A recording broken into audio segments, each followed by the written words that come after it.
One of the most important questions that a thinking person could ever ask himself is, what was it like before God created the world? Right? The Torah tells us, Bereshis bara Elokim, in the beginning Hashem created the world. Well, what was it like before God created the world? No trees, no oceans, no rivers, no stars, no sun, absolute absence of anything. And when you think about that key moment, you can then begin looking at the world with wide open eyes and ask yourself the single question of why did God make the world the way he did? And I think when you study the world and you ask why, you begin to discover many, many things that are eye-opening. Let me begin with something very, very simple. If you look out at the world there, you'll see a tremendous array of colors. If you pass the trees of forest on a fall day, you'll see oranges and reds and yellows. If you look out at the ocean, you'll see gorgeous aqua colors, a world replete with so many colors. Well, here's the question. Why did God create color? Black and white would function. As a child, I grew up watching TV in black and white. And you could watch the full drama within the gray spectrum. The good guys wore white and bad guys were black. But you were able to see and experience all of life.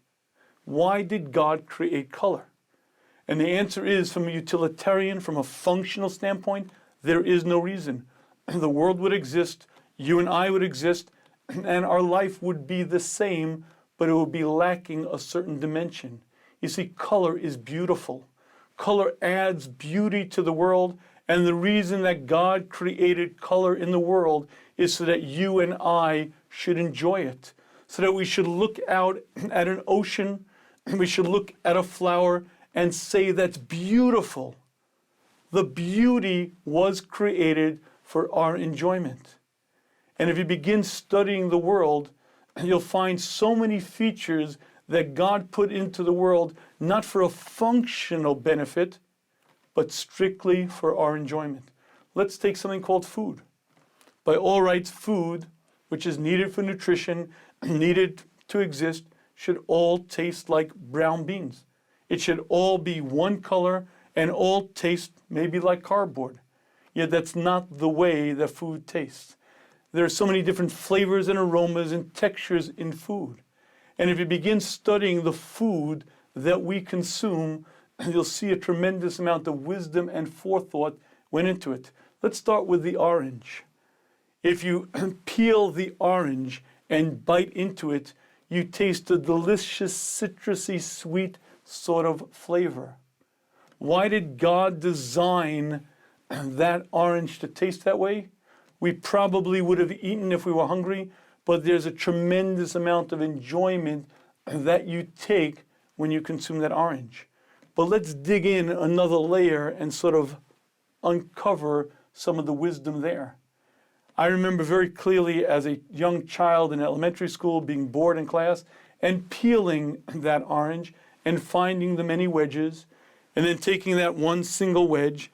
And then if you peel the membrane of that wedge, you'll note that there are hundreds of juice sacs. Why is it that that wedge is made up of hundreds of juice sacs? You see, the answer is because when you bite into that wedge, you get a burst of flavor. If you look at children's candies, they advertise bite in for a burst of flavor. You see, it wasn't enough that the delicious, sweet, citrusy flavor would be there. God wanted to enhance our enjoyment. And so he designed the tiny little juice sacs to contain the juice so that when you bite into it, you get the burst of flavor. Watermelon has an equivalent amount of water, but it's a very different experience. And when you begin studying the different flavors, textures, aromas in the world, you begin seeing so many of them are created strictly for our enjoyment. But let's begin focusing on another little element over here. Do you ever notice that foods come in vastly different colors? Why is it that the orange is orange and the apple is red?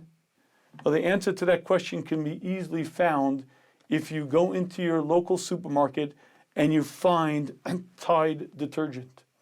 Tide detergent is in that neon-colored container, and it's been that way for quite a number of years because the manufacturer of Tide did a tremendous amount of market research, and that color has an eye appeal.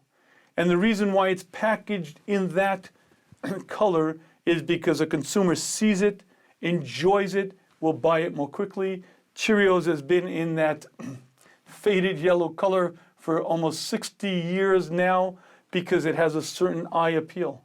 And when you think about the fact that the orange is orange, the banana is yellow, the apple is red, not because it enhances your enjoyment when you eat it, but that it should look beautiful.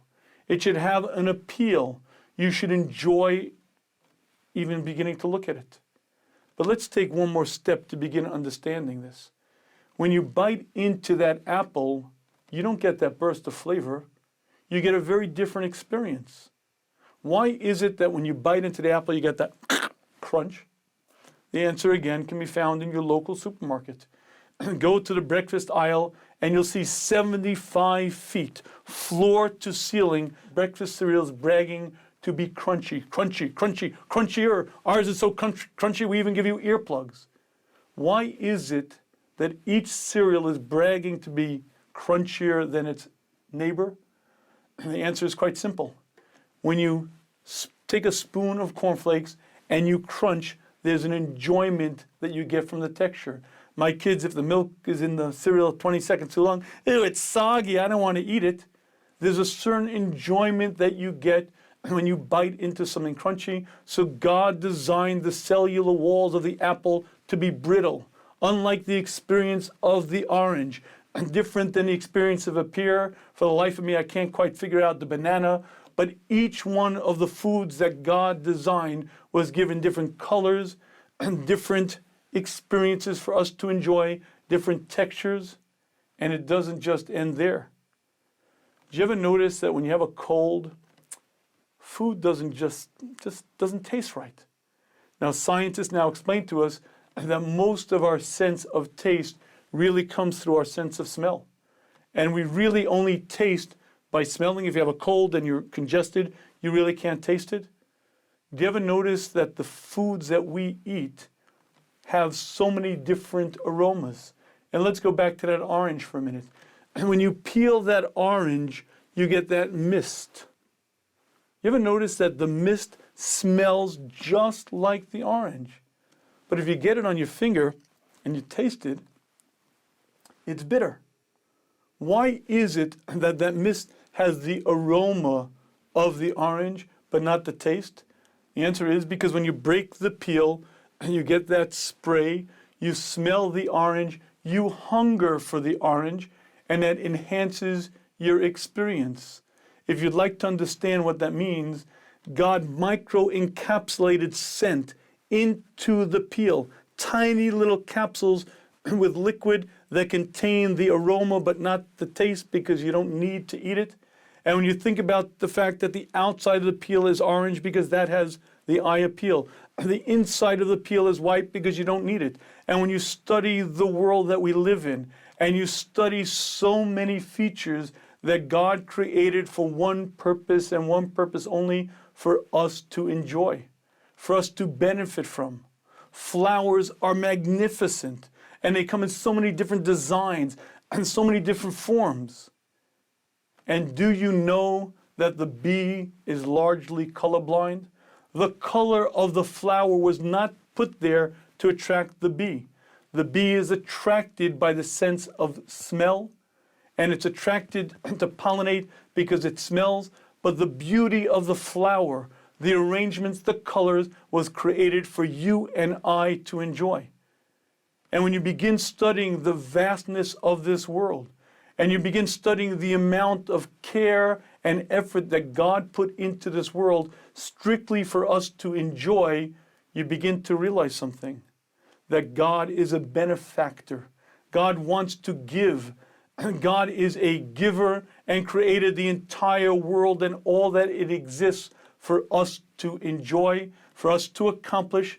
God has a real mission for each one of us, and our mission might be much bigger than just living in the temporal world we live in.